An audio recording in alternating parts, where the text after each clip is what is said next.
পরিব্রাজিকা বেদরূপপ্রাণা মাতাজি একটি ঘটনার কথা উল্লেখ করেছেন, যে ঘটনাটা শুনলে পরে আজও আশ্চর্য হতে হয়।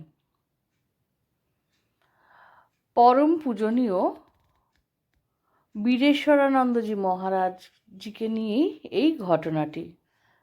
যেই সময় এই ঘটনা, সেই সময় পূজ্যপাদ স্বামী বীরেশ্বরানন্দজি মহারাজজির সেবক ছিলেন স্বামী প্রেমে আনন্দজি মহারাজ। তাকে এক অন্য নাম ছিল রামগোপাল মহারাজ। একবার শিলচরে 300 জনের দীক্ষা হবে এমনই কথা ছিল। সকলে ফর্ম ফিল আপ করে ঘরে বসেছেন। মহারাজজি কিন্তু ঘরে ঢুকেই বললেন, কেউ যদি আগে দীক্ষা নিয়ে থাকো তাহলে উঠে চলে যেও। কেউ যখন বারবার বলা সত্ত্বেও উঠল না, তখন মহারাজজি রাম গোপাল মহারাজজিকে বললেন জানিয়ে দিতে যে সেদিন কারোরই দীক্ষা হবে না।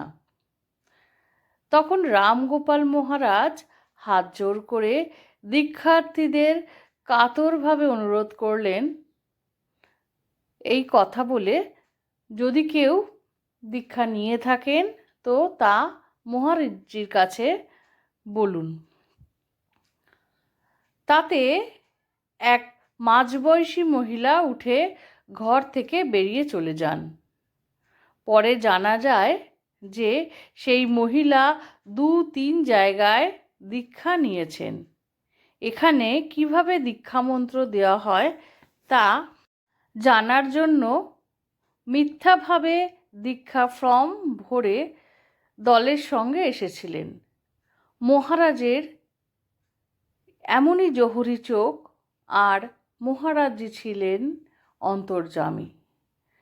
বীরেশ্বরানন্দজি মহারাজের জীবন এমনই ছিল, তিনি ঠিক যেন মায়ের মতনই সকলের ভেতরের যা যা অবস্থা বা না জানা তথ্য সব জানতে পারতেন, তিনি ঠিক বুঝেছিলেন। সেই জন্যই বারংবার তিনি সব ভক্তদেরকে মনে করিয়ে দিচ্ছিলেন, যদি কারোর দীক্ষা নেওয়া থাকে আগের থেকে বলুন। যেহেতু সবাই চুপ করে বসেছিল, তাই তিনি সকলের ওপর এক প্রকার রাগ করেই বলেছিলেন আজকের কোনো দীক্ষা হবে না। পূজ্যপাদ স্বামী বীরেশ্বরানন্দজি মহারাজজির জীবনে এরকম ধরনের নানান ঘটনার কথা আমরা জানতে পারি বিভিন্ন মহারাজজিদের লেখনী থেকে এবং বইগুলি থেকে। আশা করি আজ ছোট্ট ভিডিওটি ভালো লেগেছে, কারণ আমাদের তো ঠাকুর মা সব সময়ের জন্য বলে গেছেন, এখনও সেই লেখার মধ্যে দিয়ে আমরা পাই, বিভিন্ন বাণীগুলোর মধ্যে দিয়ে পাই যে মনটা অন্তরটা একদম সৎ হতে হবে। শুধু সৎও না, তার সঙ্গে লাগবে ভালোবাসা, সমর্পণ, সব মিলিয়েই তবেই আমরা মার পায়ের কাছে বা শ্রী ঠাকুরের পায়ের কাছে আমরা স্থান পাব।